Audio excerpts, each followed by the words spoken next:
Salamat ang Diyos na may kapangyarihan sa lahat. Ang Diyos na may likha ng langit at lupa at ang lahat ng mga naroon na hindi sa mga nagpilinan. Ang Diyos na kaloob sa amin ng buhay. Pinupuri ka natin, sinasamba. Pinuha natin ang nakilang salamat. Salamat po, Ama, dahil kami po inyong tinipon dito sa bahay ng aming kapatid, upang kami po ay magkiramay at kami po ay mag-aaray ng mga panalangin, awitin, at higit sa lahat mag-aalay ng mga salita ninyo na babaunin po ng aming kapatid at sa rin ang magbibigay ng comfort sa mga naulila ng aming kapatid kasi grabe natin. Pagpalaan niyo po, Ama, ang aming gagawin sa ating ito. Samahan po ng kapangyarihan upang maging magkapituan.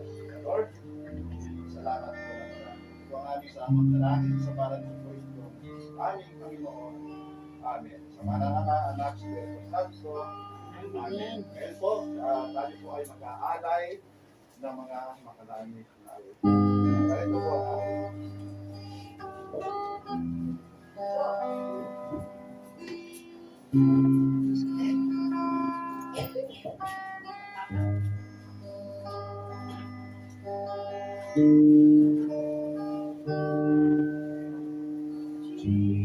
Jesus, we enthrone you. We proclaim you are King. Standing here in the midst of us, we raise you up with our praise. Jesus, we enthrone you. We proclaim you are King. Standing here in the midst of us, we raise you up with our praise. And as we worship in your throne, and as we worship in your throne, and as we worship in your throne, our Lord Jesus, and take your place.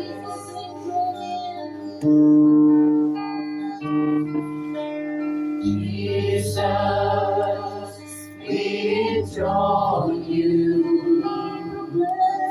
We proclaim you are King. Standing here in the midst of us, we raise you up with our praise. And as we worship in your throne, and as we worship in your throne, and as we worship in your throne, our Lord Jesus, and take your place. And as we worship in your throne, and as we worship in your throne, and as we worship in your throne, our Lord Jesus, and take your place. Shout to the Lord on the earth, let us see power and majesty, praise to the King. Mountains bow down and the seas will roar at the sound of your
all of my praise, the wonders of your mighty love.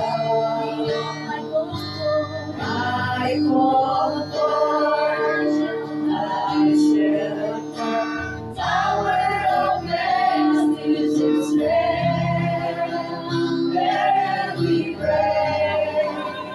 All that I am, never cease to worship you. Shout to the Lord of the earth, let us sing. Power and majesty, praise to the King. Mountains bow down and the seas were all at the sound of your name. I'll sing for joy of the work of your hands. Forever I love you, forever I stand. Nothing compares to the promise I have in you. Nothing compares to the promise I have in you. Nothing compares to the promise I have in you.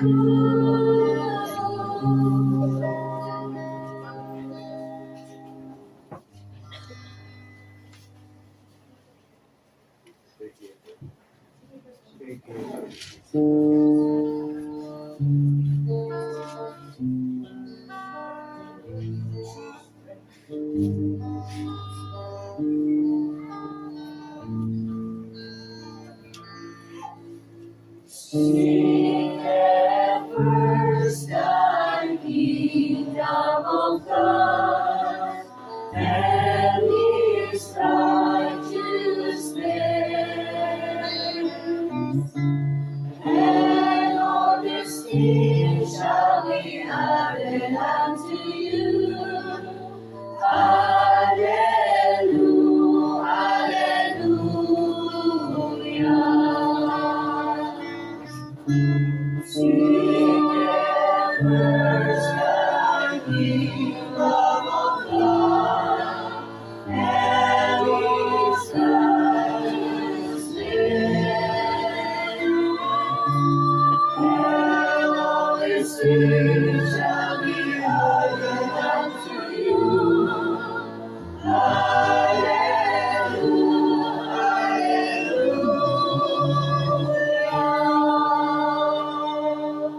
Sa ngalan ng Ama at ng Anak at ng Espiritu Santo. Amen. Mahabaging Diyos na nasa langit, lubos kaming nagpapasalamat sa iyong kabutihan at katapatan sa bawat isa sa amin. Sa oras na ito, sa iyong pagpapahintulot na kami ay makarating sa tahanan ito. Naniniwala kami na hindi aksidente kung bakit kami narito, kundi meron kang dahilan sapagkat meron kang magandang plano sa lugar na ito. Hiling lang po namin, buksan mo ang aming pangunawa, pananaw, lalong-lalo sa espiritual na aspeto ng aming pandinig. Bigyan mo kami ng sapat na kaalaman at karunungan na nagmumula sa iyo upang higit naming maintindihan ang iyong kalooban. Na lahat ng bagay sa mundong ito, lilipas, mawawala at maglalaho. Ngunit ang iyong salita ay mananatili sa bawat puso ng bawat tao. Samahan mo kami minsan pa sa pamagitan ng iyong mensahe na isang katunayan na ang pagpanaw ng isang tao ay hindi katapusan at tuldok ng buhay, kundi ang kamatayan ay pagpasok sa isang bagong mundo upang magsimula ang buhay na walang hanggan. Sa lugar na ito, maganap at mangyari ang iyong magandang plano. Hayaan mong minsan pa ang tagumpay ay aming may alay sa iyo sa ngalan ni Jesus, sa ngalan ng Ama, Anak, at Espiritu Santo. Amen. Amen. Kung manatili muna tayong nakatayo hanggat binabasa ang salita ng Diyos, pakibasa brother ng mga ngaral. Ngaral chapter 3 verse 1 to 8. Kung madala po kayo mga Biblia o mga Bible sa inyong mga cellphone, samahan niyo po ako sa pagbabasa ng mabuting balita. Ang salita ng Diyos na ating pagsalusaluhan. Mga ngaral, kabanatang 3, ang talatay 1 hanggang 8. Ganito po ang sinasabi ng salita ng Diyos. Ang lahat ng pangyayari sa daigdig ay nagaganap sa panahong itinakda ng Diyos. Ang panahon ng pagsilang at panahon ng pagkamatay. Ang panahon ng pagtatanim at panahon ng pagbunot ng tanim. Ang panahon ng pagpatay at panahon ng pagpapagaling. Ang panahon ng pagdiba at panahon ng pagtatayo. Ang panahon ng pagluha at panahon ng pagtawa. Ang panahon ng pagduduksa at panahon ng pagdiriwang. Ang panahon ng pagkakalat ng mga bato at panahon ng pagtitipon sa mga ito. Ang panahon ng pagyayakap at panahon ng paglalayo. Ang panahon ng paghahanap at panahon ng pagkawala niyon. Ang panahon ng pag-iingat sa isang bagay at panahon ng pagtatapon. Ang panahon ng pag-unit at panahon ng pagtahi. Ang panahon ng pagtahimik at panahon ng pagsasalita. The last verse, ang panahon ng pagmamahal at panahon ng pagkapuot. Ang panahon ng digmaan at panahon ng kapayapaan. Mga kapatid, ang salita ng Diyos. Yan, pwede na po tayong magpapo sa biyaya ng Panginoon. Isang magandang hapon sa ating lahat. Sa kabuuan ng samahan ng mga anak ni El Shaddai, ay narito kami upang makiramay. Isang magandang hapon sa inyong lahat sa pamilyang ito, lalo na Sister Mili, at sa inyo po. Kagalakan po namin na kami ay makarating sa inyong lugar, lalo sa ganitong gawain. At ang binasa po natin na salita ng Diyos ay napakahalaga sa buhay natin sapagkat magtuturo ito sa maraming bagay at magbubukas ng ating pananaw na minsan, marami tayo minsan mga pinanghinayaang bagay na nawawala. Pero hindi natin alam na ang lahat pala ng iyan ay nagaganap sa mga panahon tinakda ng Diyos. Tulad ng ating binasa, may panahon ng pagsilang at may panahon ng pagkamatay, may panahon ng pagpupunit at may panahon ng pagtatahi, may panahon ng pagtatanim at may panahon ng pagbubunot ng tanim, may panahon ng pagyakap at may panahon ng paglalayo, may panahon ng pag-iingat at may panahon naman ng pagtapon. Ibig sabihin, lahat ng bagay sa mundong ito ay itinatakda sa panahong itinakda ng Diyos. Minsan, sabi ko pag sa ganitong gawain, na nasasabi ko sa mga kamag-anak, di ko sinasabing huwag kayong umiyak dahil meron tayong damdamin at pagkatao. Pero hindi natin pwedeng agawin yan sa kamay ng Diyos. Dahil lahat ng bagay sa mundong ito ay tinatakda yun sa kanyang panahon. Naalala ko ang isang kwento ng isang batang tuso at saka isang matandang matalino. Yan. Sabi ng isang batang tuso, alam naman po natin pag tuso siguro, magulang yon, katumbas ng magulang, madaya. Yan. Hinamon niya yung matandang matalino sa isang paligsahan, sa isang madla. Alam naman po natin pag tinawag na madla, maraming tao. Hulaan.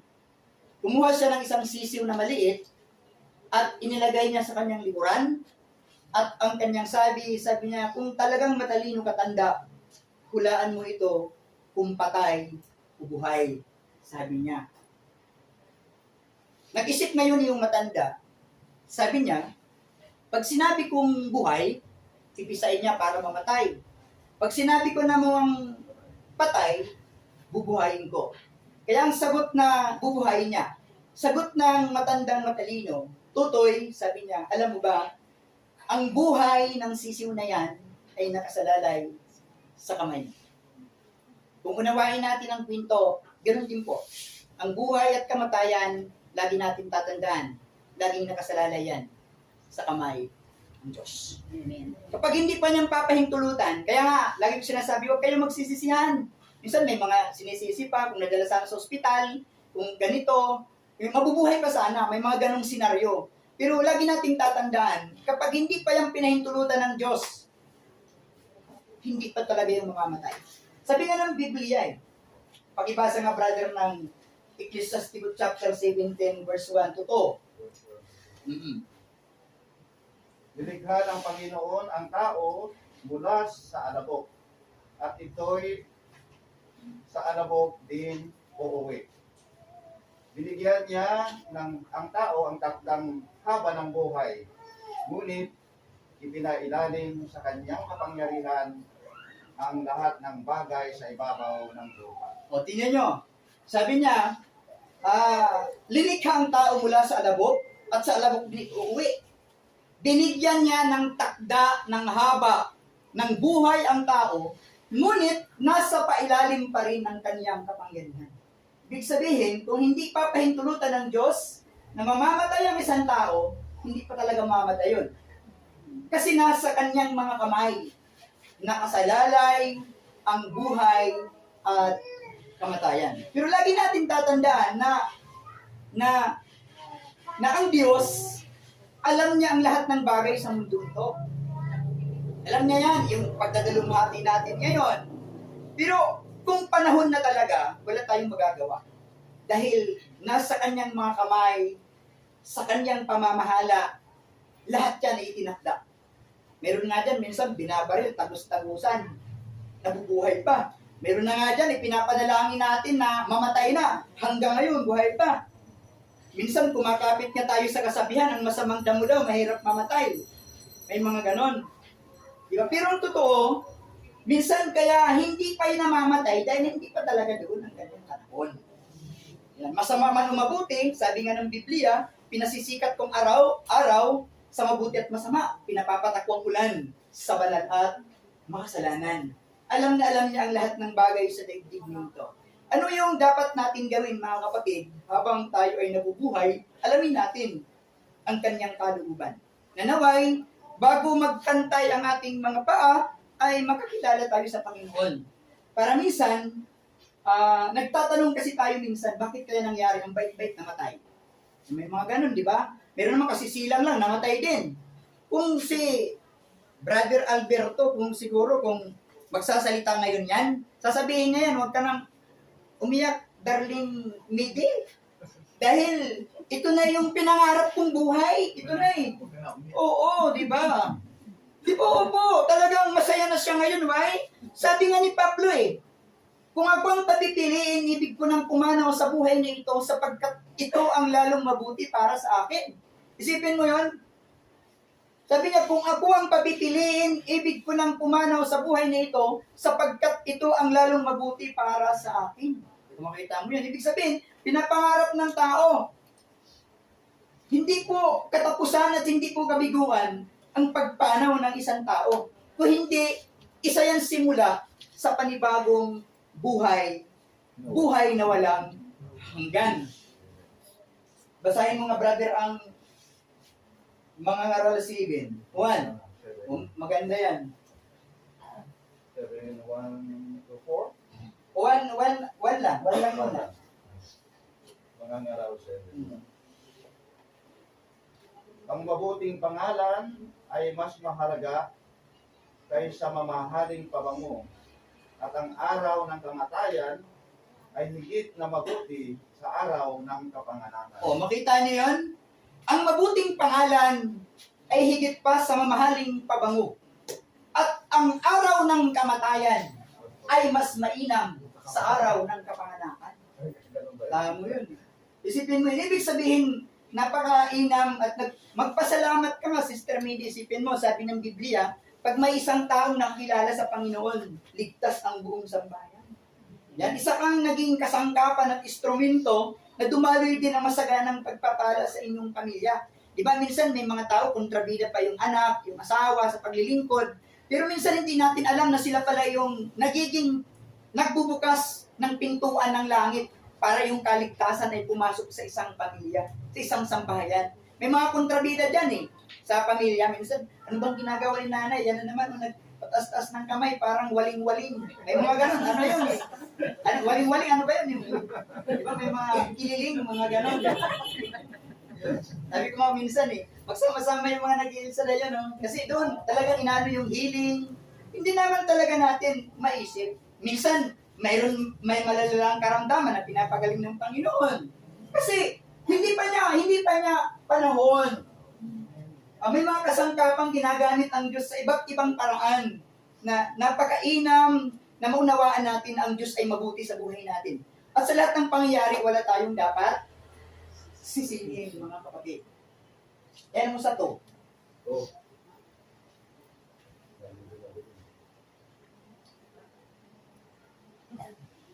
Mas mabuting mas mabuting pumunta sa bahay ng namatayan kaysa bahay na may handaan. Makita mo yun.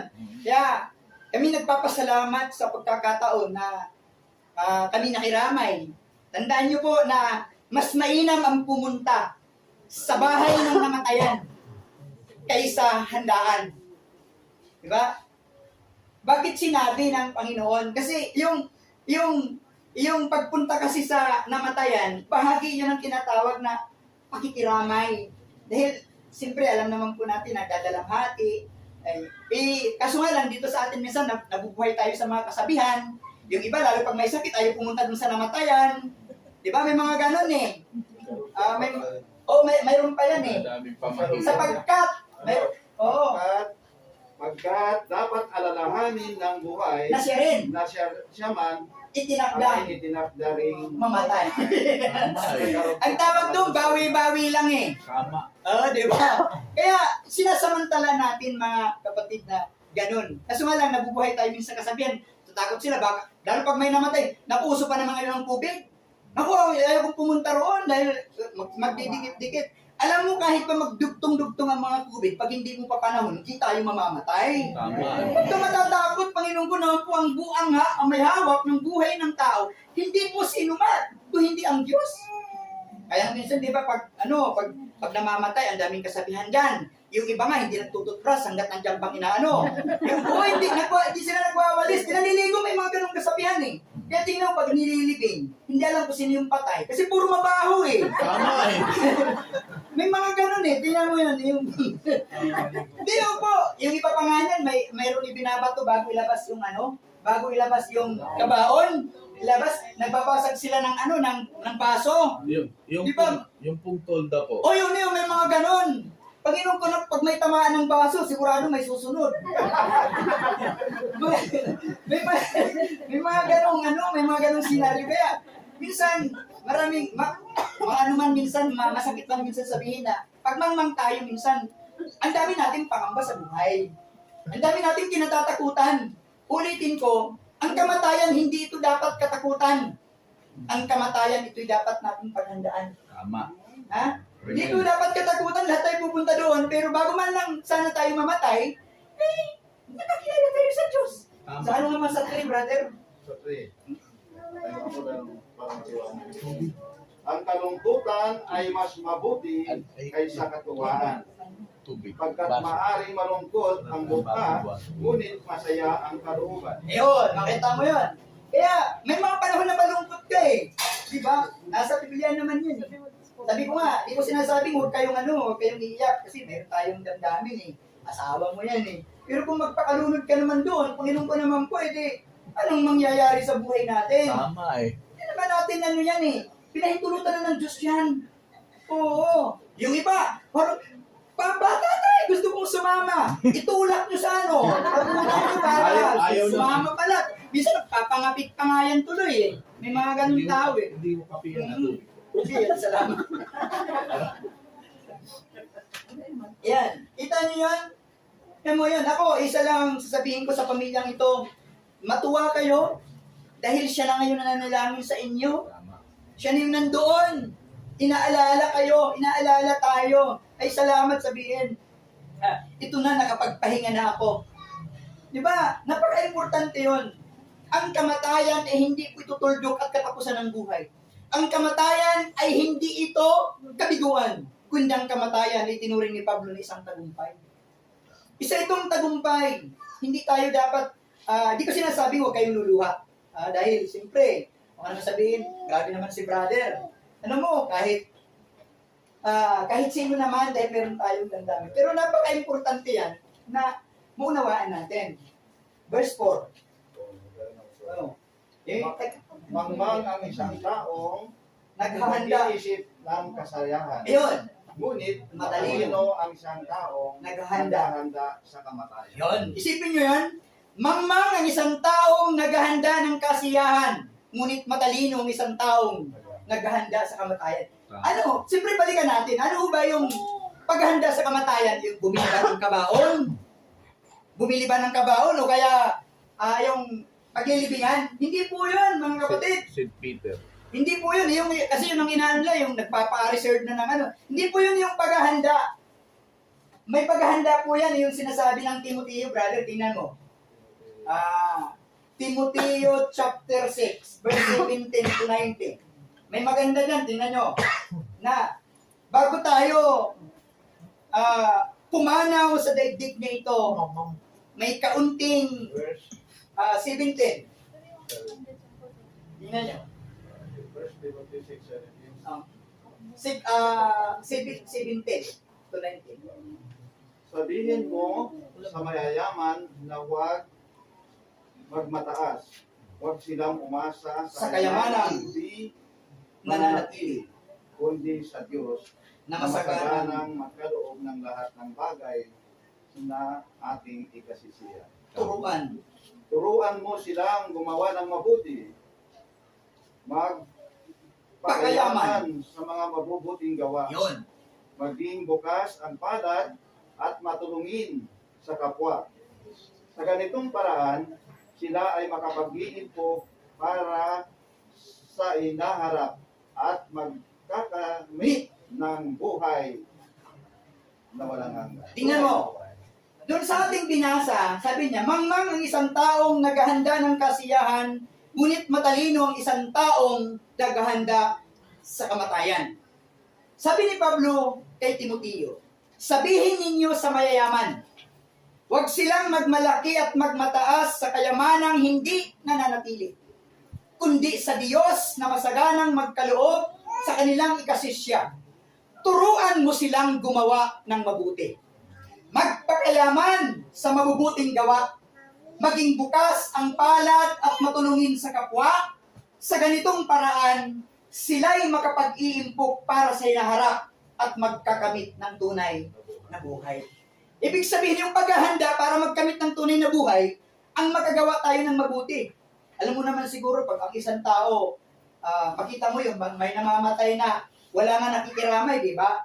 Kasi, wala siyang nagawang mabuti. Pero pag ang tao mabait na namamatay, di ba? Makita mo, ang haba ng ang haba ng pila sa dami ng nakikiramay. Why? Kasi, yun yung taong mabuting tao. Kaya napaka-importante na habang tayo nabubuhay, tayo ay maging mabuting tao at gumawa ng mabuti, sabi magpakayaman sa mabuting gawa. Bakit? Kasi pag-iimpok yan para sinaharap. Kapag nakapag-impok tayo ng mabubuting bagay para sinaharap, anong sabi ng binasa? Magkakamit ng buhay na walang hanggan. Yung paghahanda, hindi po yung magbili ka na ng kabaon, ng libingan, hindi po yun. Kundi, habang tayo nabubuhay, gumawa po tayo ng mabuti. Yun po yung ibig sabihin ng paghahanda. Kaya makita mo yan dito sa mga El Shaddai. Sabi mo minsan, napagkakamalan dyan Yung mga dating mga nagsasabo, nasa El Shaddai, sabi, nandiyan na yung mga El Shabo. Nagbago eh. Naintindihan. Naintindihan na someday somehow, darating ang pagkakataon na magpapantay ang mga paa. Pero bago nakapagpantay ang mga paa, naging mabuting tao. Yun ang importante, mga kapatid. Napakahalaga. Dito, lahat ng bagay sa mundong ito pansamantala. Hindi po ito yung tunay natin na buhay. Kaya nga sabi ng Timoteo, magkakamit ng tunay na buhay. Hindi po ito yung tunay nating tahanan. Tingnan mo, sabi ni Pablo, di ba? Brother, sa Pilipos 3:20. Oo, tingnan mo. Sabi sa Pilipos 3:20, sa kabilang dako, ang langit ang tunay nating bayan. Mula rooy inihintay nating may pananabik ang Panginoong Jesucristo, Tingnan nyo. ang ating tagapagligtas. Tingnan nyo, hindi po ito yung ating tunay na bayan. Hindi po tayo taga-Labrador. Hindi po tayo taga-Sabangan. Hindi ito ang tunay yung tirahan. Tunay ang salitang ginamit kasi tunay. Hindi ito ang tunay ninyong bayan. Mayroon tayong langit na tahanan. Doon talaga yung ating tahanan. Kaya dito ang daming hirap. Kaya nga, tuwang-tuwa na yan si Tatay Alberto ngayon eh. Kasi nasa tunay na siyang tahanan. Diba? Sabi nga ng kanta, gagantahin niya yan mamaya. Tubig ay parang kristal, wala nang karamdaman, o kapit-hatian. Wala nang gulong, pangangambahan. Makita niyo yun? Langit na tahanan. Langit na tahanan. Lantay na ginto ang ating lalakaran. Kaya pala sinabi ng Diyos na lahat ng kanyang anak ay mayaman. Kasi mayroon talaga siyang pinaglaanan na maganda na ating titirahan. Kaya, Sister Midi, isa lang ang maiiwan ko sa iyo. Ang kalungkutan mo ay isipin mo yung mabubuting alaala na ginawa ni Brother Alberto nung siya'y nabubuhay. Gawin mo yung alaala. Nabubuhay pa si Papa, pinagtitimplahan ako ng kape. Di ba ang ganda noon, yung mga alaala na ganon? Mga ganon lang. Basta yung mabubuting bagay, wag po yung hindi mabuti. Kasi makakapag-ano yan ang damdamin mo. Kasi dapat lahat ng bagay sa mundong ito'y sinasamantala natin. Alam mo, naalala ko yung kwentong ito, yung lula ko. Ang lula ko kasi marami siyang anak eh. Nung malapit na siyang mamatay, ipinapatawag ng kanyang mga anak, kasi may mga paborito yan. Iba't ibang lugar ng probinsya. Nagsulat ang nanay. Nanay ko, sulat lang noon, wala naman ngayong ano eh. Sulat, alam mo naman ang sulat, Biyay Ronel, nabalik yung tag-isang buwan eh. Oo, matagal yun. Ayan, hanggang dumating ang sulat, nag-uwian sila. Hinintay talaga ng lula ko yung kanyang mga anak. Hinintay niya. Sabi ko, bakit kaya hinintay ni lula? Dahil lahat pala mayroon siyang sasabihin. Nang nagtitipo na dyan, nung nagdating-datingan na, isa-isa nagdadatingan. Yung isa nagdala ng baka, yung isa nagdala ng gatas, ng Milo, yung isa naman bumili ng masasarap na pagkain. Pero alam mo yung narinig ko doon kay Lula, sabi niya, ngayon yun ako dinadalhan, hindi na ako makakain. Tama eh. Parang, alam mo, ang sakit sa akin noon, pero mayroon may balik, parang ang ibig kong sabihin na, kailan pa kaya natin ipapadam ang ating pagmamahal sa ating mga magulang? Yung wala na siya. Tama. Kahit gaano mang kagandang irigalo natin ngayon, yung bulaklak, lagyan mo pa yan ng pangalan, ng dekorasyon, hindi niya na yan magpapakinabang. Tama pa naman po. Pero pinakamagandang bagay na dapat mag-iwan sa ating alaala hanggat nabubuhay pa nating pamilya. Kung mga mahal sa buhay, samantalahin natin na mahalin sila. Lalo sa mga anak. Ako, naging salbahe rin akong anak. Mga kapatid. Sabi ko nga eh, yung masabi man lang natin sa ating nanay, Ma, sorry, nalab kita. Yung gano'n yung nasasamantala natin, na habang buhay pa sila, na ipapadama natin yung totoong pagmamahal. Yun ang pinakamasarap, mga kapatid, na minsan ang magkakapatid, mga anak, magpapamilya, minsan nagkikita-kita lang, parang nagtitipon-tipon lang kapag pag may patay, parang ang sakit sana hindi mangyari sa ating pamilya. Kundi isang bagay na samantalahin natin yung pagkakataon na maipadama natin ang ating pagmamahal sa ating pamilya hanggang buhay pa siya at malakas pa. Yun ang pinakamaganda, no? Yun ang pinakamaganda na maano natin, maipakita, maipadama. Kaya naalala ko yun. Sabi ko, oo nga ano. Kasi pag mawala na siya minsan yung iyak na iyak, minsan yung pa yung malakas umiyak, yung salbahe. Naalala ko kasi nung, ako dayo lang ako rito, hindi ako taga rito. Ako yung taga Eastern Samar ko. Samarinyo ako, waray-waray. Nakapag-asawa lang ako ng taga Bungalon, mga kapatid. Meron yung lulo ng asawa ko, parang ano siya, anong tawag doon, yung ulilalin na? Ikinulong na lang ng kanyang mga anak at ako nandun sa isang bahay. Yan kasi, ano ako, yung kainga ko, parang sabi ko, parang may umuungol dito sa may bahay, parang may tao. Kasi kung iba siguro, tatakbo yun, nakala na multo. Nung sinilip ko na kung matanda, haba na ng balbas. Tapos ang baho doon, ang dami ng mga bahay doon, halo-halo na. Pag pinapakain pa lang, inaano lang pala doon sa butas. Hindi binuksan ko, sabi ko, ba't ito nakalak? Ba't nakasusi? Buksan nyo nga po ito. Ito, hindi po ito chismis. At hindi, wala rin po akong hangad na masira ang isang pamilya ng sino man. Kundi gusto ko lang ikwento ang isang karanasan na dapat ito'y magtulak sa atin at magturo ng kabutihan sa ating pamilya. Alam mo, ang simula ng ginawa ko, nag-igib ako ng tubig. Tinanong ko kasi kung sino yun. Lulo pala yun ng asawa ko. Dito ka po. Sa turing nila na ano, parang hindi na nila. Dahil ilalim nga, pag wala kasi yung pintuan, nakakano, kung saan pumupunta, minsan nalalaglag, hinahanap yung kanyang dude. Dude daw niya. Wala na, Panginoon ko naman po, matagal nang ibinintay yung duwag niya. Oo, kaya ikinulong nila. Ang ginawa ko, yung pinaliguan ko, inahitan ko, ginupitan ko, pinalitan ko ng short, ng damit. Ayan. Oh. Minsan pag tumatay yun, yung tayo, yung malagkit, yung pwede natin gamitin pandikit ng ano, parang gamitin ng masking tape. Minsan naman ang tigas, kinukuha ko dun sa puwit, pwede natin ibala ng palsot eh. Opo! Tapos pag tuwing naglulong ko ako bago ang humayo sa misyon ito, pinipinto ko sa inyo dito, di ko di pinagyayabang. Ito, kamag-anak nito ni Kagawad eh. Lulo rin niya yan. Kilala mo yan si Atay, kilala niya yan. Pero hindi siya nagkulong, yung mga anak. Dahil nga, layas ng layas. Pag bago ako humayo noon, inaiyak talaga ako, binibigyan ko ng ulam. Nagtataka pa sila, nandiyan si brother.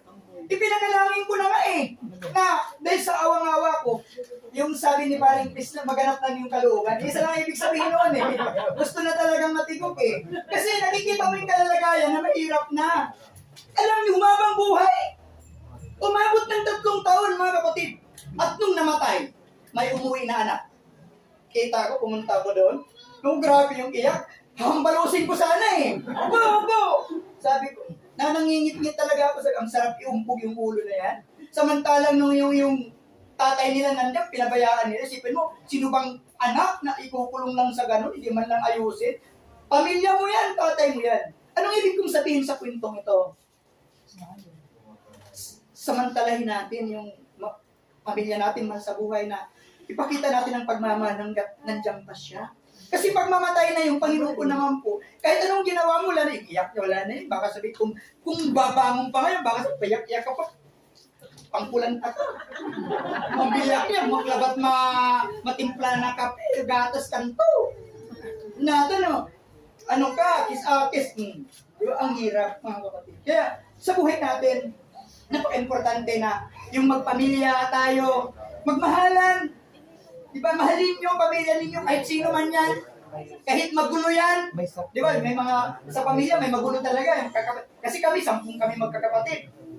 10 kami, ang gulo. Utusan yan, utusan. Pag sinabi, Edgar, yung panganay namin, umigib ka. Sasabihin naman ng panganay, Maria, igib ka raw. Pag sabi naman ng Maria, putot. Ako naman, pangatlo, putot. Pasa-pasay ako. Iyak na lang ako, iyak. Kaya ganun. Sa 3 magkakapatid, ako yung bunso. Kaso nga, nanay ko nag-asawa. Iyak lang ako nang iyak kasi pangatlo, Yung bunso laging binabagsakan, di ba, sa magkakapatid minsan, yung nagtatrabaho. Pero, balik tayo sa kwento, naway maging aral sa atin ng buhay na hanggat buhay pang ating pamilya, mga mahal sa buhay, ipadamanan natin ang ating pagmamahal. Tandaan po natin lahat na lahat pansamantala yan. Saglit lang ang buhay natin.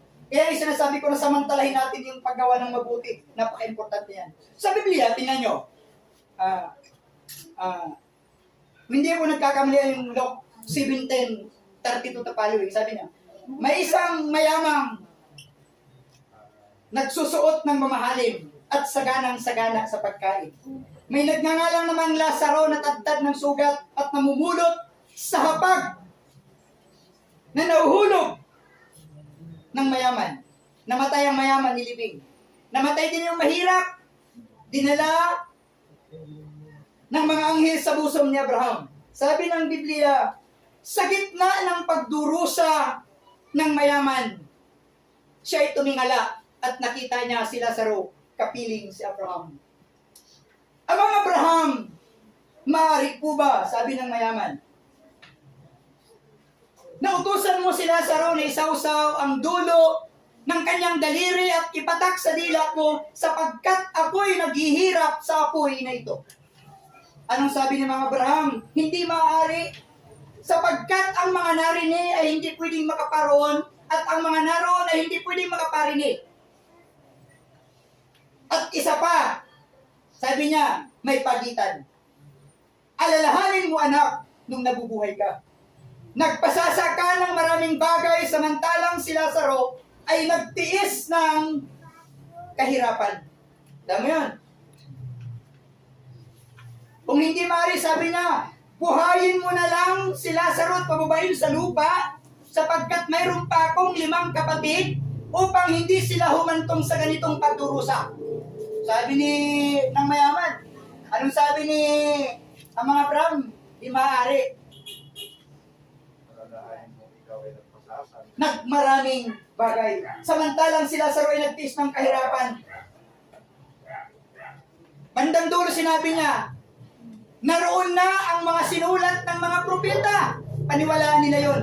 Ano bang itinutukoy doon? Salita ng Diyos. Kasi ang salita ng Diyos, nagtuturo ito ng kabutihan ng bawat tao. Anong inaalala ng namatay?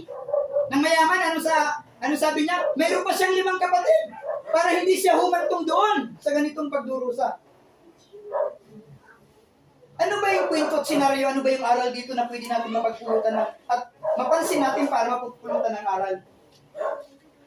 Hindi po sinasabi ng Biblia na ang mayaman mapupunta sa impyerno at ang mahirap ay mapupunta sa langit. Wala po doon sa binasa natin sa Biblia.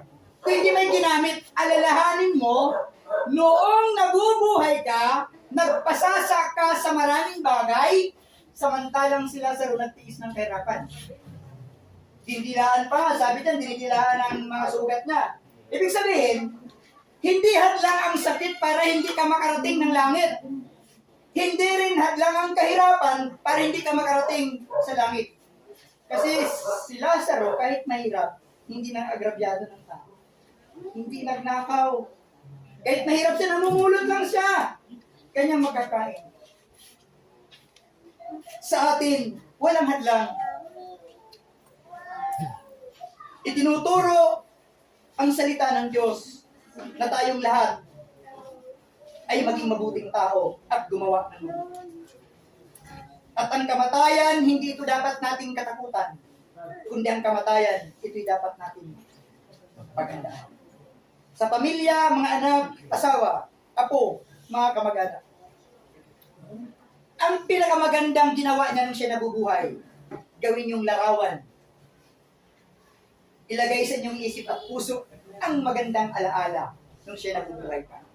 At iyon ang magtuturo sa atin upang aliwin ang ating puso. Yung kagalakan, yung kalungkutan papalitan ng kagalakan. Kasi matutuwa ka. Galing naman ni tatay noon. Diba may mga tatay na malambing sa mga anak. Ako hindi ko nakita ng aking tatay. Ang nakita ko lang yung aking anak.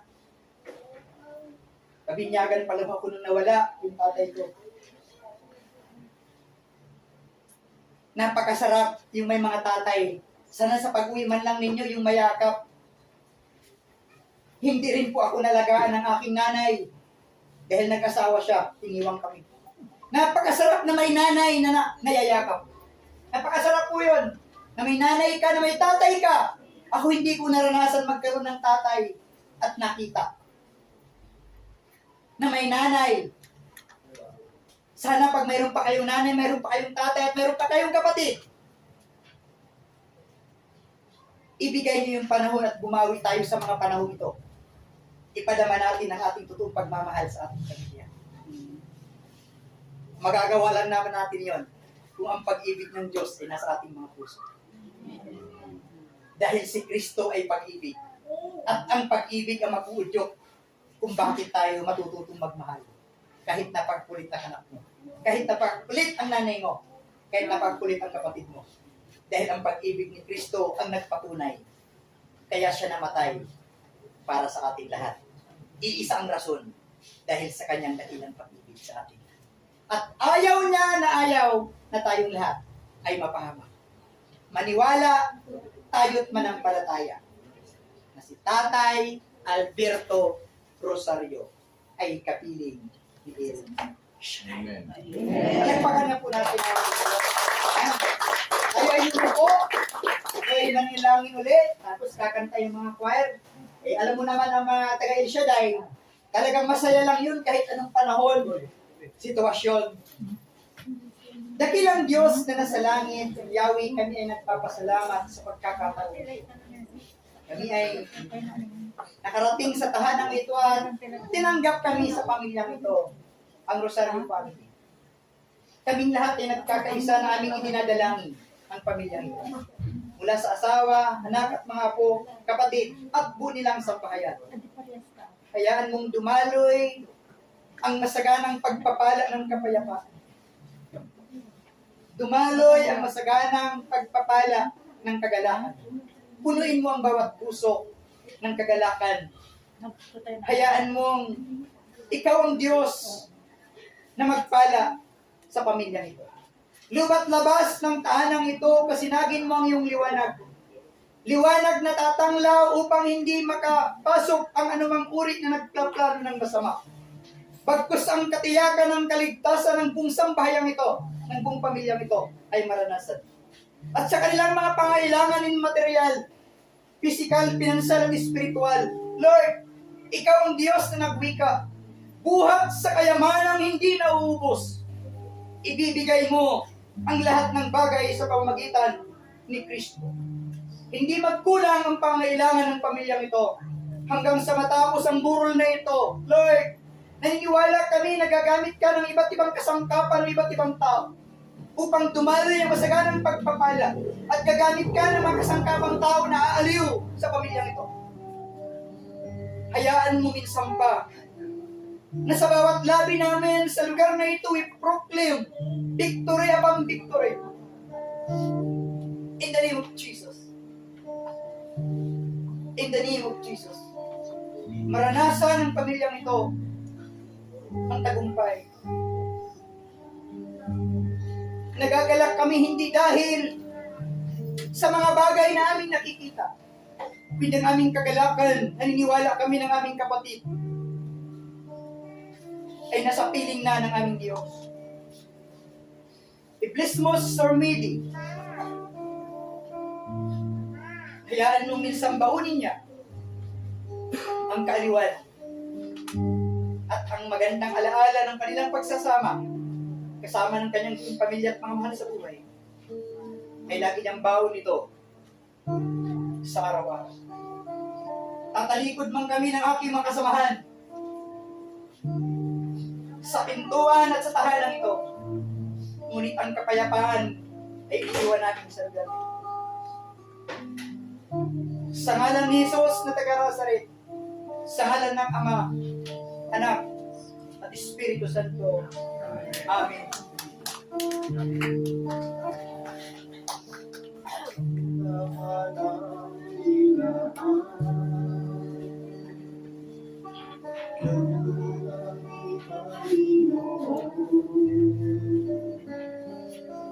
Di masisira, mananatili kailanman.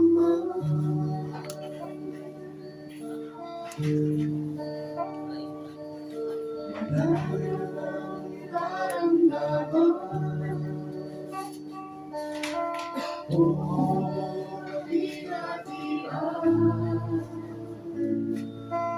ang kagalakan, kaya ay makapunta.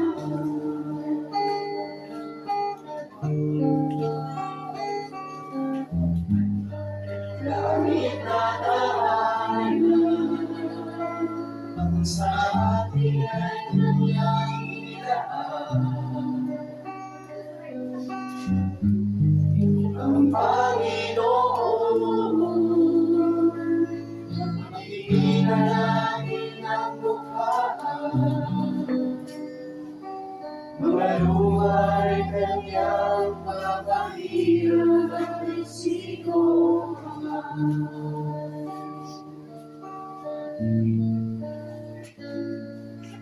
Di araw ay lumipas na,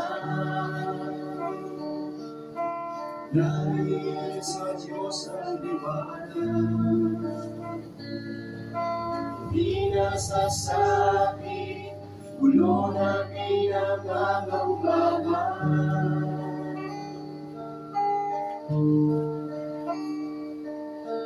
Hanggang sa magiging mo, tuloy ay parang kristal. Mansyon ang tahanan at punong at bibigay ng buhay.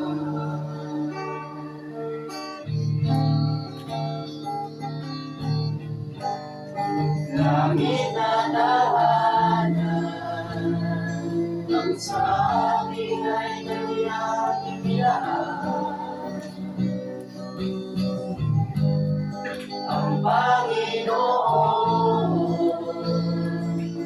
makikita natin ang mukhaan. Mga luhay kanyang papahiran natin sino man.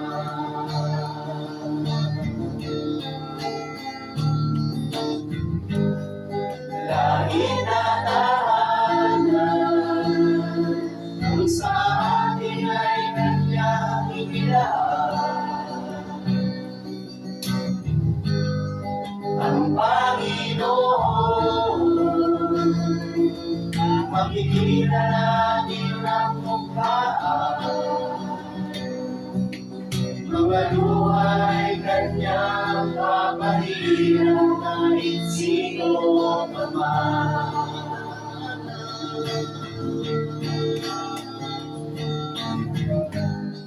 Langit na tahanan, ang sa atin ay kanyang inilaan. Ang Panginoon,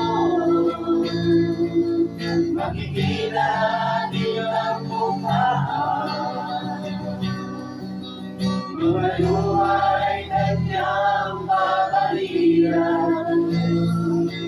Mga luhay kanyang papahiran. Mga luhay kanyang papahiran. Sino pa man.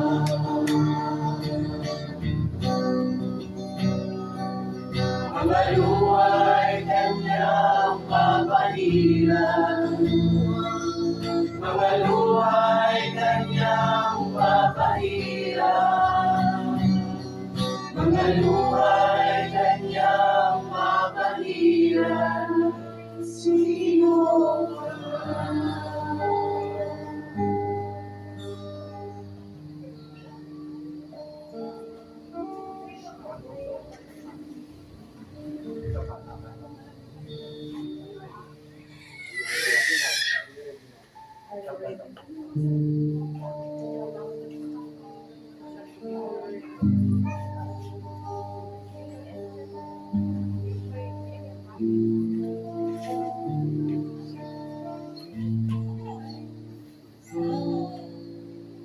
Someday